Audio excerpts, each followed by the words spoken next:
Hello बच्चों। आज हम लोग क्लास 7 हमारी जो साइंस की बुक है विज्ञान भारती, इसका चैप्टर 9 देखने चल रहे हैं। चैप्टर 9 क्या है? जंतुओं एवं पौधों में परिवहन। तो सबसे पहले जानिए परिवहन क्या होता है। किसी चीज़ को एक जगह से दूसरी जगह पहुंचाना ही परिवहन कहलाता है। तो चलिए इसके प्रश्न उत्तर देखते हैं। सबसे पहले इसमें बहुविकल्पी प्रश्न है। पहला प्रश्न क्या है?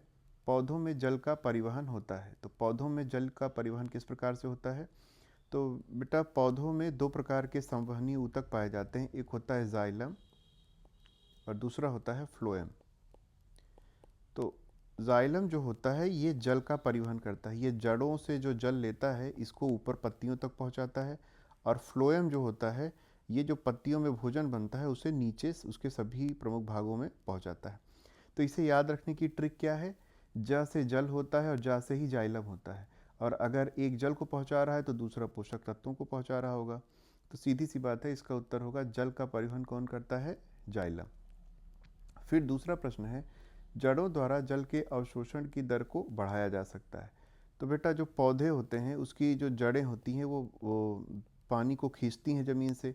अगर हम लोग इसे पंखे के नीचे रख देंगे तो यहाँ पत्तियों से इसका वाष्पीकरण ज़्यादा होगा, मतलब पानी का लॉस होगा। तो ये जड़ों से ज़्यादा पानी को खींचेगा। तो क्या होगा? जड़ों द्वारा जल के अवशोषण को कैसे बढ़ाया जा सकता है? पंखे के नीचे पौधों को रखकर। फिर अगला प्रश्न क्या है?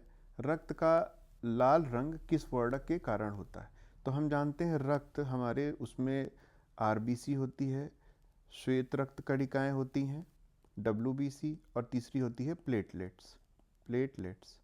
तो इसमें जो रक्त का रंग है वो आरबीसी या लाल रक्त कणिकाओं के कारण होता है। लाल रक्त कणिकाओं में एक प्रोटीन पाया जाता है जिसका नाम क्या होता है? हीमोग्लोबिन। इसी हीमोग्लोबिन के कारण ही रक्त का रंग लाल होता है। फिर अगला प्रश्न क्या है? विश्राम की अवस्था में एक वयस्क व्यक्ति की नाड़ी स्पंदन होती है। तो नाड़ी स्पंदन संबंधित होती है हमारे हृदय की गति से। तो हमारी हृदय जो होती है 1 मिनट में 72 बार वो स्पंदन करती है, इसीलिए ये पूछा गया है सवाल। तो इसका उत्तर होगा 72। फिर होगा रिक्त स्थानों की पूर्ति करनी है।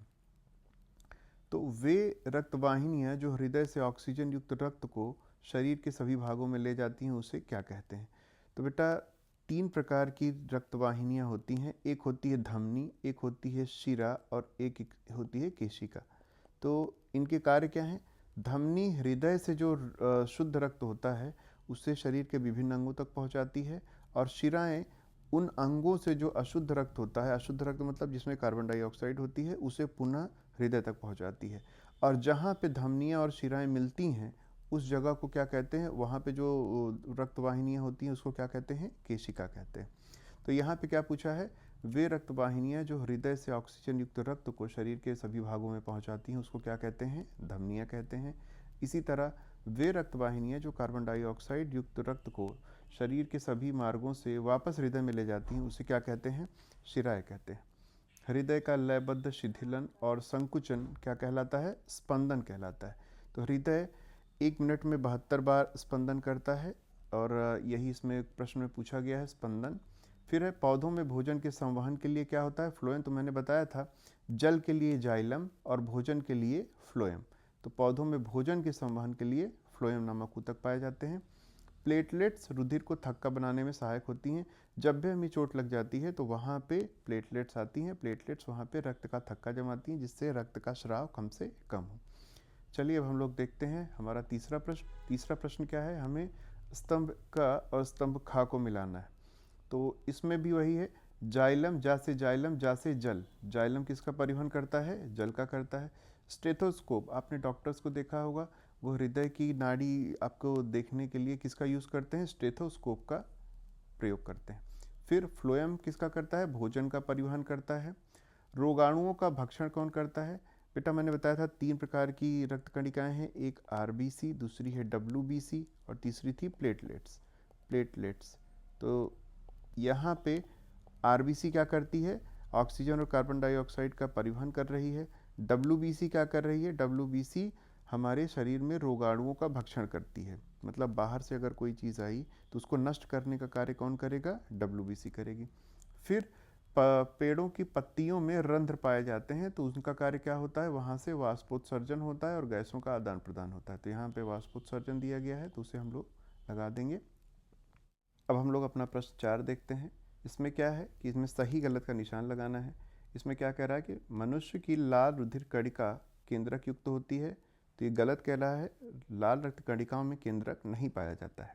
फिर दूसरा है रुधिर वर्गों से रुधिर आधान में सहायता मिलती है, तो सही बात है, अगर किसी का ब्लड ग्रुप ए है तो उसे ब्लड ग्रुप ए वाले का ही खून चढ़ाया जा सकता है, ओ सबको दे सकता है। तो ये सारी जानकारी हमें किससे मिलती है, रुधिर वर्गों की वजह से ही, जिससे अगर गलत व्यक्ति को दूसरे व्यक्ति का खून चढ़ा दिया जाए तो उससे उसकी मृत्यु हो जाती है।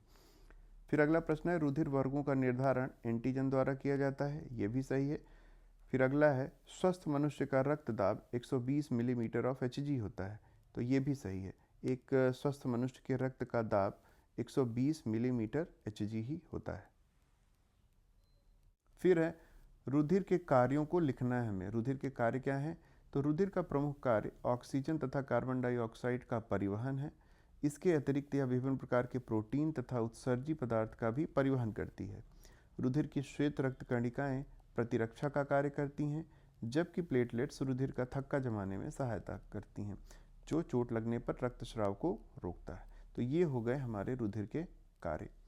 फिर है हृदय के कार्य लिखिए। तो हृदय का प्रमुख कार्य शरीर में रक्त का परिसंचरण करना है। यह 4 कोष्ठकों में विभाजित होता है। ऊपर के 2 कोष्ठक अलिंद तथा नीचे के 2 कोष्ठक निलय कहलाते हैं। अशुद्ध रक्त दाहिने अलिंद में आकर दाहिने निलय में जाता है, वहाँ से इसे फेफड़ों में भेज दिया जाता है, जहाँ कार्बन डाइऑक्साइड छोड़ दी जाती है और ऑक्सीजन को ग्रहण किया जाता है। इस प्रकार से शुद्ध हुआ रक्त पुनः बाएं अलिंद में आता है और फिर बाएं निलय से होते हुए पूरे शरीर में हृदय द्वारा पंप कर दिया जाता है।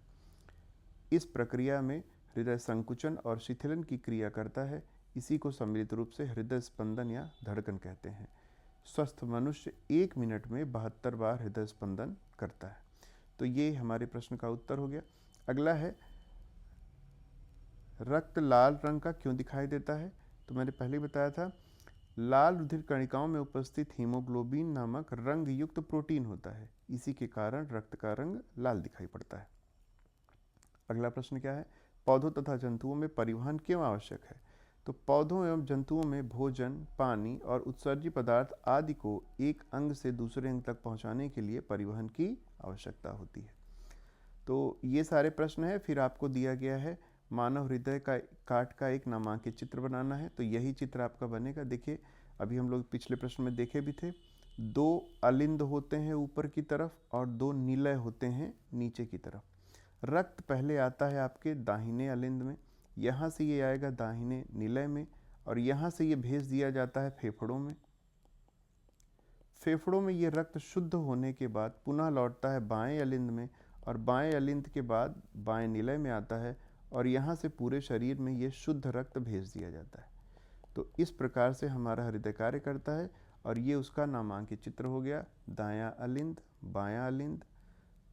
इसके अलावा यहाँ पे ये दोनों के बीच में विभाजन है अलिंद और निलय के बीच में, यहाँ पे भी विभाजन है अलिंद और निलय के बीच में।